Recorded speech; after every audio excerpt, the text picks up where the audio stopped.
السلام عليكم ورحمة الله وبركاته. ازيكم عاملين ايه؟ وحشتوني جدا. طبعا انا مش بحاول اغيب عنكم كتير، ولكن كان المفترض ان احنا في الفيديو بتاع النهارده هنكمل حكاية رنا.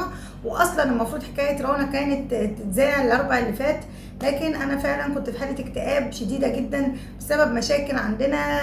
هعمل لها فيديو برضو لوحده، ومرات بابا والمشاكل اللي هي عاملاها لنا، ربنا ينصرنا عليها، حسب الله ونعم الوكيل فيها.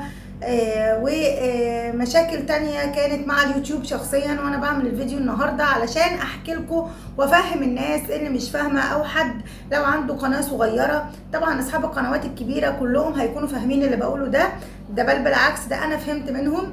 كنت عايزه اعمل الفيديو ده من بدري، من اول ما ربح اليوتيوب اتحول من الدولار الامريكي للجنيه المصري، ومش عارفه بصراحه بعد الفيديو ده اليوتيوب هيرفع لي الفيديو ده ولا هيرفضه. ولكن انا قلت هعمل اللي عليا وهنزله، ولو ما نزلتوش هنا هنزله على منصه تانية. يعني لو ما عرفش انزله هنا هنزله على منصه تانية، ولكن انا فعلا حابه الناس تعرف.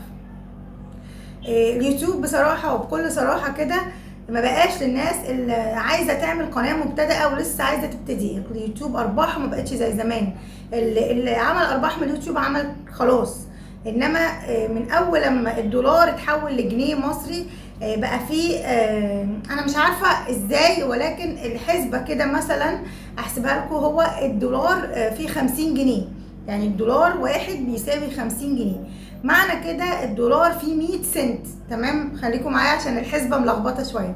الدولار فيه 100 سنت، يعني ال 50 جنيه كل جنيه يعتبر ب 2 سنت، يعني الجنيه المصري بيعتبر بيوازي 2 سنت من الدولار الامريكي. صح كده؟ تمام، مركزين معايا؟ طبعا انا فاتحه القناه بقالي سنه واكتر، وعماله الم سنت في سنت في سنت في سنت لغايه لما بقى مبلغ صغير. وكان الحد الادنى لصرف الفلوس بتاعه الدولارات 100 دولار. فطبعا انا عمري ما كنت وصلت للحد الادنى ولا لنص الحد الادنى اللي هو 50 دولار. جيت صحيت الصبح من النوم يوم 7/5، صحيت من النوم بشوف طبعا بشوف الناس والرسائل اللي مبعوتالي، بفتح الاستوديو اليوتيوب بشوف الارباح، هل نزل لي مثلا سنت 2 سنت جداد اي حاجه. ما لقيتش غير ان الارباح بقت 43 جنيه وربع. انا هجيب لكم الصوره هوريكم الصوره، ومفيش اي دولار. ايه ده؟ الفلوس راحت فين؟ طبعا كلمت الناس اللي يعرفوا في قنوات اليوتيوب اللي انا اعرفهم. كنت مكتئبه جدا، زعلانه جدا، الفلوس راحت فين؟ وكل شويه يجي لي صوره لما اجي ادوس على الارباح، احاول ابحث عن الارباح، يجي لي ان في حساب ادسنس تاني هو اللي نزل عليه الارباح. طب انا تليفوني اتهكر ولا ايه اللي حصل؟ الفكره مش ان هم كام دولار، ولا الفكره ان هم مبلغ صغير. الفكره ان انا قاعده سنه وشهر اشتغل عشان اوصل لل 100 دولار، لقيت نفسي رجعت لنقطه الصفر وبقت 43 جنيه مصري، والحد الادنى 5000 جنيه. يعني الحد الادنى للربح 5000. انا مش عارفه اوصف لكم نفسيتي والكام يوم اللي عدوا عليا مع المشاكل اللي عندنا اصلا عدوا عليا ازاي، وضغطي عالي وتعبت. فما لقيتش اي حل قدامي غير ان اقوم اصلي فردي، وبقيت اعيط وانا بصلي واقول له يا رب حلها من عندك، انا خلاص فوضت امري لله. وانا مش عارفه، يعني هو يعني انت كده اديتني علامه اني ما اكملش في اليوتيوب تاني. الارباح دي راحت، وقعدت تقريبا يومين بحالهم ارجع من شغلي الشاغل ادور ايه هو حساب ادسنس اللي اتسحبت منه الفلوس دي، او ايه هو حساب ادسنس اللي هو بيقول لي ان هو موجود في الرصيد بتاعي، وادوس يقول لي لا ده حساب ادسنس تاني ما ينفعش انك تفتحه. فضلت على الحال ده يومين 3 لغايه لما عرفت اجيب الجيميل بتاعي. دورت بقى على الجيميل اللي انا كنت عاملاه لليوتيوب والباسورد اللي انا كنت عاملاه لليوتيوب، وجبت النمبر بتاع اللي هو ادسنس بعتهولي، وحاولت ادخل من جهاز تاني. قلبت الدنيا حرفيا، وانا ماليش خبره في السوشيال وفي الكمبيوتر زي ما انتوا عارفين، الناس اللي قريبه مني عارفاني كويس، فانا ماليش في الكلام ده. فانا قعدت ادور وابحث لغايه ما وصلت، فعرفت افتح ادسنس من جوه، ولقيت اني المبلغ اللي المفروض البسيط اللي هو يعتبر دولارات، حاجات بسيطه، موجود في ادسنس بتاعي. ولكن انا هجيبه ازاي؟ طيب هبعته ازاي؟ طب هم قالوا الحد الادنى 100 دولار. طب هم دلوقتي حاجات بسيطه، طب هم عمرهم ما وصلوا ل 100 دولار ولا حتى 50 دولار. طب انا هجيبهم منين؟ طب هم هيبعتوا لي ازاي؟ طب هم هيعملوا ايه؟ بقيت افكر. المهم ارتحت بنسبه 50%، لاني عرفت ان الفلوس موجوده، لا حسابي اتهكر ولا اليوتيوب اتهكر ولا تليفوني نفسه اتهكر ولا اي حاجه ولا حد عمل لي ابلاغ ولا بتاع. دي سياسه اليوتيوب الجديده. وبقيت اتفرج على فيديوهات. اختي كمان بعتت لي فيديو يفهمني ازاي اعرف الربح فين، و اطمنت شويه ان الفلوس كده كده موجوده.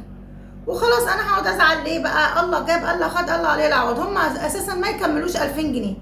بس كل اللي كان مزعلني ومضايقني ان انا عملت القناه دي علشان اللي بعد كده، اللي فيما بعد، ان انا اكبر، ان انا اعلى، ان انا ابقى معروفه، ان انا افيد الناس والناس تستفاد مني.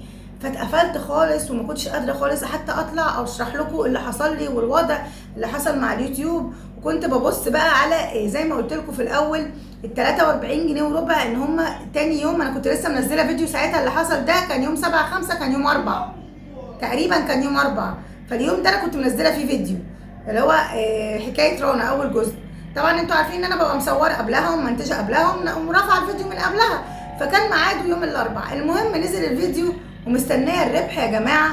الاقي بقى كل يومين 3 ابص على الربح، الاقي ايه؟ 6 قروش، 7 قروش. الله، طب ما هم لو على حسبتنا اللي هو الواحد سنت، فالواحد سنت ب50 قرش، الاتنين سنت بجنيه. يعني مفترض لما ينزل سنت واحد للفيديو اللي انا كنت بجمعهم في الاول ينزل لي 50 قرش مره واحده.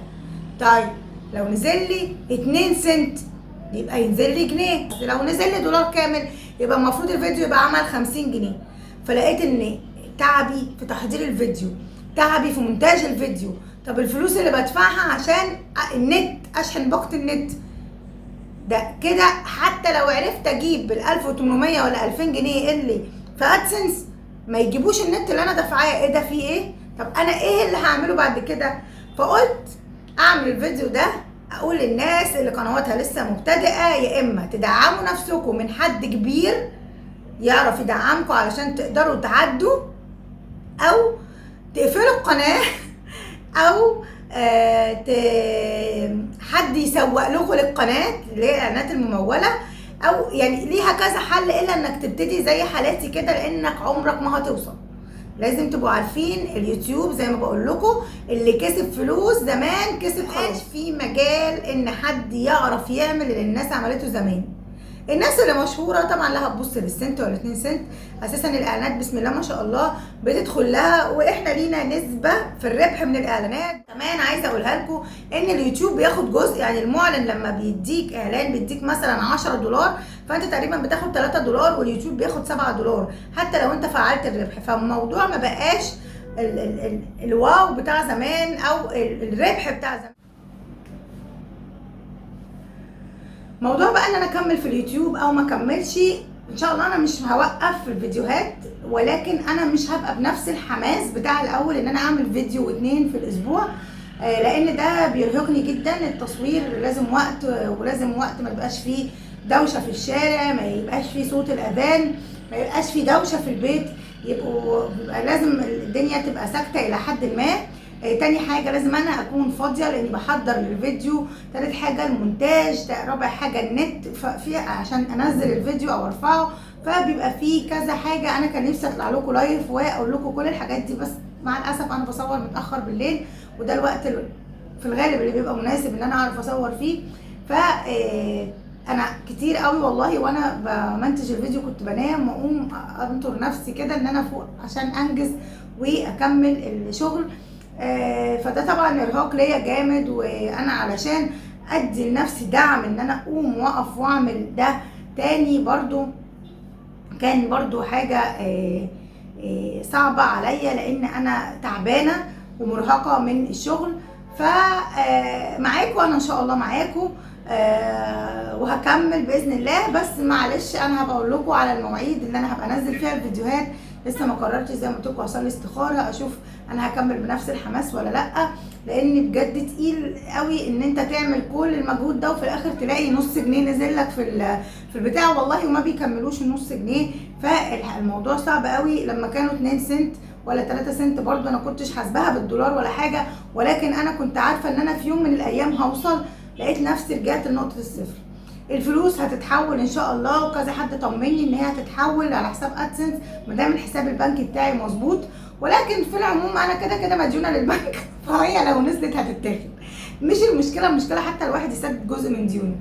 فالموضوع مش كده، الموضوع ان انا بحبكم في الله. فان شاء الله هنكمل، وان شاء الله هنبقى مع بعض، وان شاء الله هنكمل حكايه رنا. بس مش هقول لكم على ميعاد، انا لما انزل الحكايه هبقى اعمل لها شير على الفيس وعلى الانستا وعلى الواتساب، فالناس هتبقى عارفه. وكمان الناس اللي ما زي ما قلت لكم ما بيجيلهاش نوتيفيكيشن على الفيديوهات بتاعتي تشيل السبسكرايب وتحط تاني. وان شاء الله لو ليا رزق فيه ربنا هيكتبهولي، ماليش رزق فيه ربنا مش هيكتبهولي. وبس كده حبيت انبه اي حد في دماغه انه يفتح قناه يوتيوب من الاول، الموضوع صعب صعب صعب. انما الناس اللي فاتحه قناه زي ما قلت لكم في طرق كتيره قوي لدعم القناه، ناس مشهوره تدعمكم، ناس قديمه تعمل لكم دعم، تعمل اسمه ايه اعلان ممول، تحاول تخلي حد ينشر على الجروبات الفيسبوك والانستا والحاجات دي يعملها، بس الكلام ده كله بيبقى بفلوس. فانا بصراحه ما عنديش استعداد خالص دلوقتي ان انا اصرف على اليوتيوب لان انا مش متحمسه زي ما بقول لكم.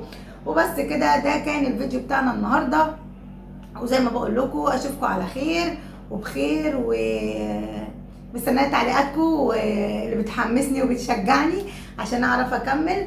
واشوفكم على خير باذن الله، والسلام عليكم ورحمه الله وبركاته. باي باي.